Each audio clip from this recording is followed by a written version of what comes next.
प्रदेश में लोकसभा की 80 सीटों पर चुनाव का परिणाम आने के बाद भाजपा कहीं न कहीं सदमे में है। इसका एक नहीं बल्कि कई कारण हैं, जिनकी वजह से सपा 37 सीट जीतकर अब प्रदेश की सबसे ज्यादा सांसदों वाली पार्टी बन गई है। बता दें कि भाजपा से टिकट बंटवारे में भी गड़बड़ी हुई। सांसदों की निष्क्रियता सबसे मुख्य कारण रही। भाजपा इस बार जाति समीकरण भी नहीं समझ पाई और ये भी कह सकते हैं कि बीजेपी के सभी सांसद पीएम मोदी के भरोसे ही बैठे थे, जिसकी वजह से पार्टी को उस सीट से भी हाथ धोना पड़ा जिसकी उम्मीद भी नहीं थी। दरअसल चुनाव शुरू होने से पहले ही इंडिया गठबंधन पेपर लीक मामले को चुनावी मुद्दा बनाकर युवाओं को अपने पक्ष में लाने के लिए जुट गया था। युवाओं में ये बड़ा फैक्टर बना जिसका नुकसान भाजपा को उठाना पड़ा। इसके साथ ही अग्निवीर योजना को भी विपक्ष चुनावी फैक्टर बनाने में कामयाब रहा, जिसका कार्ड भाजपा नहीं ढूंढ पाई। 7वें चरण तक विपक्ष ने आरक्षण समाप्त करने और संविधान बदलने के मुद्दे को जनता में इस तरह उछाला कि भाजपा संभाल नहीं पाई और 33 सीटों पर ही सिमट गई। लक्ष्मी योजना से पहले, पहली नौकरी पक्की से पहले, किसान कर्जा माफी से पहले पहला काम होगा कि हम अग्निवीर योजना को फाड़ कर कूड़ेदान में फेंक देंगे। ये स्कीम जो है हमने पता लगाया है, ये स्कीम आर्मी की स्कीम नहीं है। आर्मी इस स्कीम को नहीं चाहती।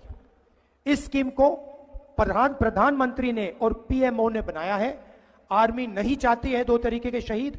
आर्मी चाहती है कि सिर्फ एक तरीके के जवान हो, सबको इज्जत मिले, सबको पेंशन मिले, सबकी रक्षा हो। इसीलिए अग्निवीर योजना को चुनाव के एकदम बाद आप भूल जा सकते हो, इसकी कोई जगह नहीं रहेगी, इसको हम हटा देंगे। इसके लिए कई नियम बदलने होंगे, संविधान में संशोधन करना होगा और बहुत सारे काम करने।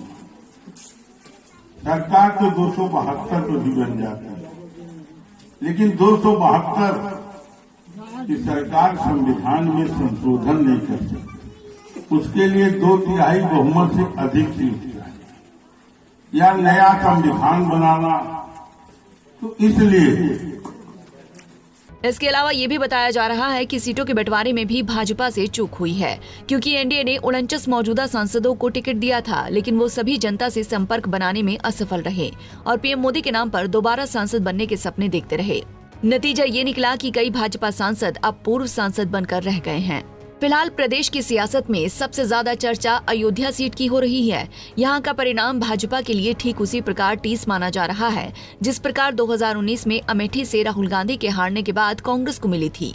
यहाँ पर राम मंदिर का भव्य निर्माण, एयरपोर्ट का संचालन और विकास कार्य होने के बाद भी अयोध्या सीट से लगातार जीतने वाले लल्लू सिंह इस बार सपा के अवधेश प्रसाद से लगभग 55,000 वोटों से हार गए।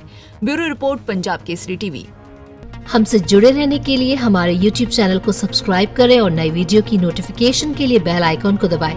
अगर आप ये वीडियो Facebook पर देख रहे हैं तो लाइक जरूर करें और ज्यादा से ज्यादा शेयर करें। धन्यवाद।